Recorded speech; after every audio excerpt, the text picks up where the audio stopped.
Elle a incarné la lutte des aides-soignantes et des infirmières asphyxiées par les charges de travail.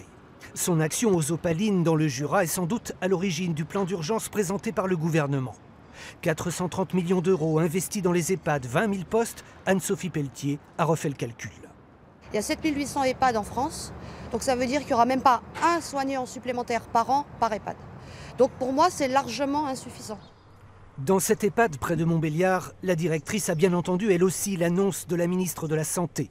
La présence obligatoire d'une infirmière la nuit dans chaque établissement est un plus, mais pour elle, les besoins vitaux sont ailleurs. La vie, elle est essentiellement le jour. Et avoir une infirmière de nuit, c'est primordial, mais dans un système de phasage. Dans un premier temps, il faut déjà avoir du personnel de jour, et c'est ce que les EHPAD, et c'est ce que notamment aussi les familles et les résidents ont demandé. Au moment du repas, certains résidents donnent leur avis et enfoncent le clou. C'est vrai que quelquefois c'est dur pour ces filles elles font le travail de deux, quoi. Une fait le travail de deux. Alors c'est quand même pas... Elles sont payées le même prix.